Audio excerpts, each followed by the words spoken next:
Messieurs, dames, j'espère que vous allez bien et aujourd'hui on va parler des règles du football. Mais calmez-vous un petit peu, je n'ai pas commencé. Cette vidéo est destinée à qui? Principalement aux personnes qui regardent le football, que ce soit au bord du terrain, quand il pleut, et quand il pleut on sait que ça mouille et il fait froid, ou bien sur leur canapé et qui se disent mais pourquoi il y a un carton jaune là? Pourquoi il siffle? Donc aujourd'hui, normalement, vous n'aurez plus à dire ça et vous allez tout comprendre. J'ai préparé toute la vidéo en amont, mais si jamais je me trompe sur certaines règles, etc. S'il y a des arbitres qui regardent cette vidéo, n'hésitez pas à me corriger ou à ajouter quelques informations.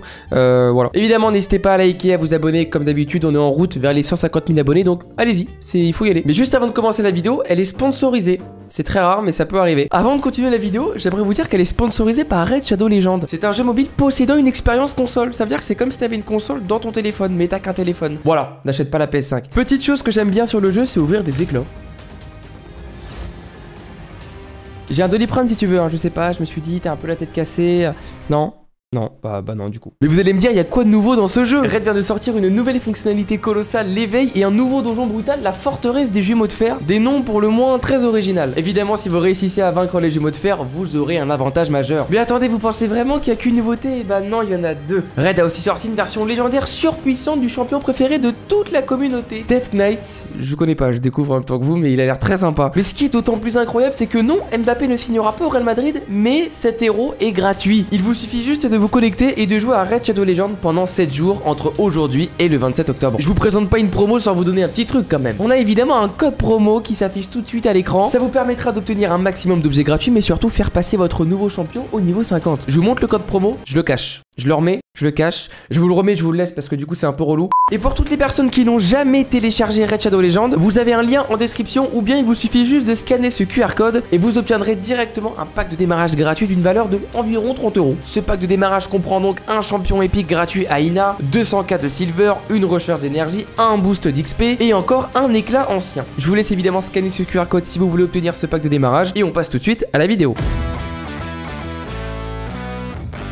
On commence donc par la première règle. Alors la première règle, c'est à propos du hors-jeu. On le voit en pro par exemple, si je prends l'exemple de la Ligue 1, les arbitres assistants vont souvent lever leur drapeau après que l'action soit terminée et en général il y a un but. Donc c'est avec la VAR qu'on va regarder s'il y a vraiment hors-jeu et qu'on va revenir sur le but et donc on va l'annuler. Si le joueur est en position de hors-jeu, hop, on lève notre drapeau, que ça soit en pro ou bien en amateur. Quelles sont les petites nuances pour savoir si le joueur qui est hors-jeu n'est pas hors-jeu mais est hors-jeu mais n'est pas hors-jeu? Je suis en train de me perdre. Admettons, on a un défenseur qui fait une passe en arrière à son gardien, ou en tout cas il fait une passe au joueur le plus près de sa ligne de but. La passe elle est délibérée, ça veut dire que sa passe est entièrement maîtrisée, il a le temps de faire sa passe et il la fait correctement. À cet instant-ci, nous avons un joueur qui est en position de hors-jeu, qui récupère le ballon et qui va marquer. Vous allez me dire mais monsieur l'arbitre, et non, là c'est RG28, c'est pas monsieur l'arbitre. Il est hors-jeu? Et bah non, il n'est pas hors-jeu et donc le but est accordé. Mais donc, d'un autre côté, dans quelle situation le joueur qui est normalement hors-jeu est réellement hors-jeu? Si par exemple le défenseur rate le contrôle de son ballon, fait un sauvetage, ça veut dire qu'il tacle le ballon, il essaye vraiment de sauver, on va dire, de réaliser une action défensive. Là, si par contre le joueur en position de hors-jeu récupère le ballon, il sera donc en position de hors-jeu. Ce qu'on va retenir, c'est que l'attaquant n'est pas hors-jeu uniquement quand le défenseur joue la balle de façon délibérée. Il a donc la maîtrise du ballon. Par contre, si par exemple un défenseur a tout son temps de contrôler le ballon et il va perdre le ballon, il va glisser, il va la dégager, enfin voilà, il va faire quelque chose qui est en lien avec un manque de maîtrise du ballon, là on considère que le défenseur a eu le temps de maîtriser son ballon mais n'a pas réussi. Du coup l'attaquant n'est plus en position de hors-jeu. C'est une sacrée galère les hors-jeux, on va pas se mentir. Passons directement à la prochaine règle. On va parler des mains. On sait que les mains, ça fait très polémique dans le football. Il y a même énormément d'arbitres qui ne sont pas d'accord entre eux. Déjà, on va partir sur une base qui est universelle et très simple. Toutes les mains ne sont pas forcément une infraction. On peut faire main sans qu'elle soit sifflée ou sans qu'elle soit sifflable. Sur quelle chose on se base pour voir si une main doit être sifflée ou non? Alors d'aujourd'hui, on ne prend pas en compte volontaire involontaire. On peut toujours le garder un peu dans le coin de la tête, mais dans les textes et dans les lois, c'est plus cette formule de phrase qui va ressortir. Maintenant, ce qu'on va prendre en compte, c'est est-ce que le mouvement de son bras ou bien de sa main est un mouvement naturel? Et on va aussi prendre en compte le mouvement de son corps. Est-ce que le fait que son corps se tourne, par exemple, le bras doit forcément être ici. Donc par exemple, quand vous sautez, vous devez pas avoir le bras au-dessus de la tête, par exemple. Donc si vous sautez avec un bras au-dessus de la tête et que le ballon touche le bras, là il peut y avoir un coup franc direct ou bien un penalty. Après, les mains, ça reste beaucoup d'interprétation. C'est très rapide, hein. Moi en amateur, hein, j'ai pas la VAR, hein, donc je peux pas revoir si une main est faite de façon naturelle ou non. On peut aussi partir d'une notion un peu plus simple. Est-ce que la main a augmenté la surface corporelle d'un joueur? Par exemple, le joueur, il veut contrôler le ballon, d'accord? Il rate le contrôle de sa poitrine, il le contrôle ici. Est-ce que c'est normal d'avoir d'avoir le bras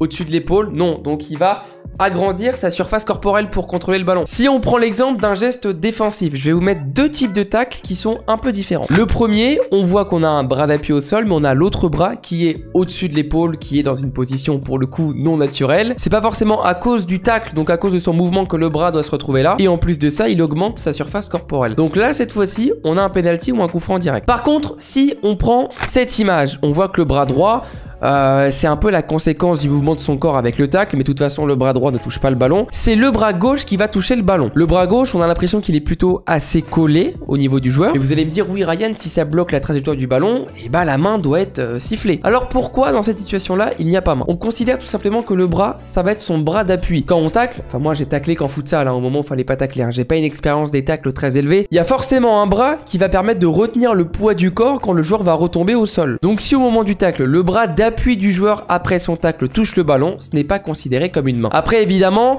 si par exemple le bras est très ouvert, c'est un peu particulier. Je vous montre l'exemple d'une canne des quartiers que j'avais arbitré cet été. Je suis tombé sur ce genre de situation, j'ai fait le choix de pas le siffler. Après là on voit que le bras était très décollé, c'était un peu particulier, il faudrait que je me renseigne quand il y a ce genre de cas. Ensuite on va avoir une autre situation de main. Je vous montre tout de suite à l'écran la photo en question. Par exemple s'il veut jouer le ballon du genou, il va commencer à contrôler le ballon du genou et si ensuite ça touche sa main, ou si par exemple il veut commencer par toucher le ballon du pied et ensuite ça va sur sa main, la main n'est pas sanctionnable. Dès que ça touche une partie du corps et ensuite ça touche la main, et bah la main n'est pas sanctionnable parce qu'on part du principe en gros que le joueur a voulu contrôler le ballon d'une autre partie du corps et puis il n'a pas forcément le temps de retirer sa main après avoir contrôlé son ballon. Dernière situation de main, si un attaquant réalise une main non intentionnelle, donc une main qui n'est vraiment pas sifflable, on va laisser jouer en général, mais que juste après avoir fait cette potentielle main, le joueur va marquer juste après. Voilà, je prends l'exemple de Marcos Alonso durant le match retour en Ligue des Champions Real Madrid contre Chelsea. Marcos Alonso réalise une main, donc en gros je crois qu'il a vraiment le bras très collé, mais ça touche son bras et juste après il va marquer. Alors oui, la main n'est pas intentionnelle et on ne l'aurait pas sifflé par exemple au milieu de terrain ou si le joueur n'aurait pas marqué directement, mais là le joueur a marqué directement un but après, donc la main ne peut pas être accordée. J'espère avoir réussi à vous ouvrir un peu plus les yeux sur les mains. C'est très compliqué, le règlement évolue d'année en année, c'est très compliqué en tout cas d'avoir la bonne interprétation sur le terrain, de savoir s'il y a main ou pas. Même on le voit en pro, parfois les arbitres hésitent, c'est très dur.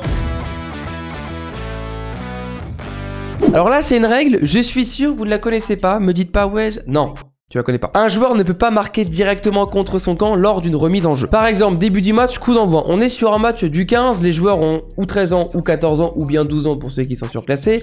Excusez-nous. Le joueur va tirer le coup d'envoi, mais juste avant de tirer le coup d'envoi, il se rappelle que sa mère n'a pas voulu lui acheter la PS5. Il est donc dégoûté, il décide de jouer le coup d'envoi et de tirer directement pour marquer contre son camp. Si le gardien touche le ballon et ça rentre dans le but est accordé. Ne me demandez pas pourquoi, le but est accordé. Si par contre, le joueur tire directement contre son camp et ça rentre dans le but n'est pas validé et il va y avoir corner pour l'équipe adverse. Et là, sur le coup, c'est ce que je me suis dit, j'arrête l'arbitrage. C'est bon. Pourquoi corner? On va prendre en compte la ligne de but. Donc la ligne de but, vous savez, elle fait tout le long et donc c'est la ligne qui permet de décider s'il y a un corner ou bien un coup de pied de but, un 6 mètres par exemple. Donc vu qu'un joueur ne peut pas marquer directement contre son camp lors d'une remise en jeu, on part du principe que la balle a franchi la ligne de but comme si il l'envoyait en corner et donc on reprend le jeu par un corner. Pareil pour un coup franc direct, si le joueur marque directement contre son camp, on reprendra directement le jeu par un corner. Par contre, là je prends un exemple, bon mettez-vous dans la situation bien sûr, vent extrêmement violent et nous avons un défenseur qui va réaliser un coup franc direct dans sa surface de réparation. Le but de son coup franc par exemple c'est de relancer court pour faire monter le bloc et aller marquer un but, c'est un peu le but du football. Le joueur va tirer son coup franc et le vent va être tellement fort que le ballon va revenir dans sa surface et va même aller dans le but. Le gardien est complètement battu et ne pourra pas arrêter cette frappe. Le défenseur va donc sauver ce ballon mais va l'arrêter de la main. Et là vous allez me dire penalty, carton rouge. Alors penalty oui,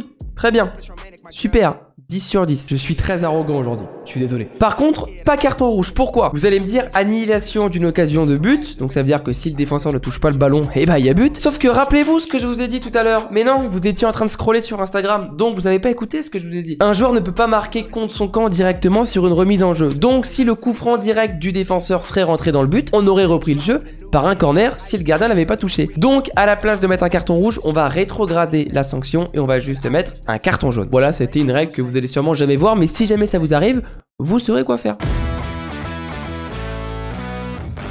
Alors là, c'est une règle assez particulière. Je vais vous montrer une action et on en reparle juste après.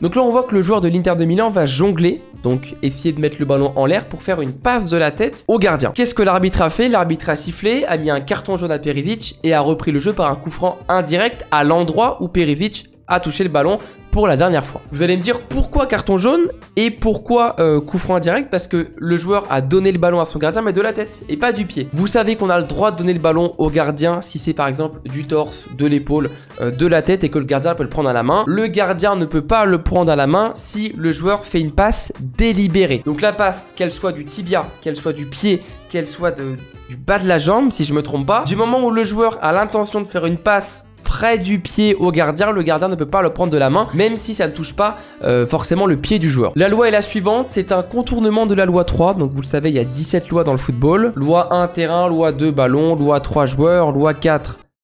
Je reviens, j'ai un petit doute. Et donc, c'est un carton jaune au joueur qui a initié cette stratégie pour contourner la loi, si vous voulez. Et il y a un coup franc indirect à l'endroit où le joueur a réalisé cette stratégie. Je vous donne un petit exemple. Si par exemple, un gardien a le ballon au pied, donc il joue au sol, mais il ne peut pas le prendre à la main. S'il fait une louche à son défenseur et demande au défenseur de lui redonner de la tête pour qu'il prenne le ballon à la main, ça sera coup franc indirect à l'endroit du gardien. Donc, c'est pas forcément coup franc indirect à l'endroit où le gardien prend le ballon dans les mains. Le coup franc indirect, il sera à l'endroit où le joueur a initié ce contournement.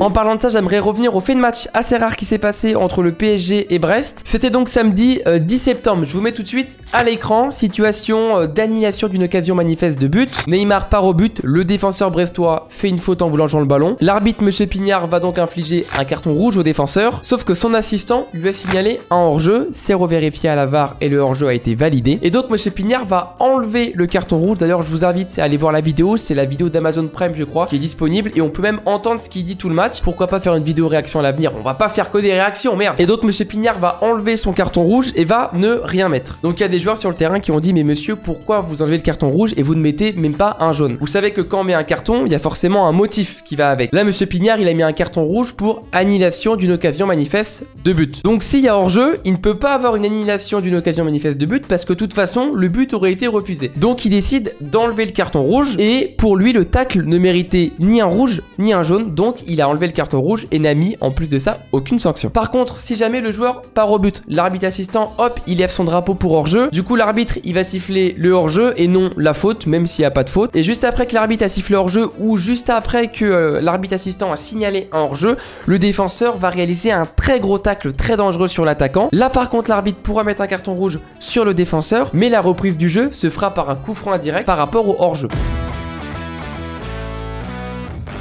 Ensuite, est-ce qu'un joueur peut lancer une touche ou tirer un corner ou un coup franc sur un adversaire? En tout cas, il a l'intention de tirer ou de lancer sa touche sur un adversaire pour récupérer le ballon ensuite. Parce que vous savez que quand un joueur tire un corner, tire un coup franc ou bien lance une touche, il faut que ça soit un autre joueur qui la touche avant qu'il la retouche. Sinon, c'est un coup franc indirect. Alors oui, on a le droit par exemple de lancer la touche sur le dos de son coéquipier ou bien sur l'adversaire pour récupérer le ballon. Il y a juste 3 facteurs à respecter. Le lancer de la touche ou bien la façon dont le joueur tire le corner. Il faut pas que ça soit fait de façon imprudente, inconsidérée ou bien violente. Si c'est fait de façon imprudente, on siffle un coup franc et c'est tout simplement une mise en garde, un rappel à l'ordre comme vous voulez. Si c'est fait de manière inconsidérée, là il va y avoir un coup franc, mais par contre cette fois-ci un carton jaune. Et si c'est fait de façon violente, il y aura aussi un coup franc, mais ça sera cette fois-ci un carton rouge. Donc tout dépend l'intention que met le joueur en faisant l'action, mais par rapport aux lois du jeu, il peut le faire. On arrive donc à la fin de la vidéo. J'espère que j'ai pu vous apprendre quelques petites choses sur les règles du football. J'ai peut-être pu me tromper dans la vidéo, donc si jamais vous avez des compléments d'informations par rapport à ce que j'ai dit, n'hésitez pas aussi à le notifier en commentaire. La saison reprend très prochainement. Mon premier match, c'est le samedi 17 septembre. Donc on va reprendre les vidéos. Voilà, mon but c'est de vous partager ma saison et surtout de rentrer de plus en plus dans les coulisses, dans les vestiaires, etc. Vous montrer comment je prépare un match et tout. J'ai vraiment hâte de vous partager ça. On se retrouve très prochainement dans d'autres vidéos et j'espère sur les terrains. Sur ce, je vous dis à la prochaine et ciao ciao.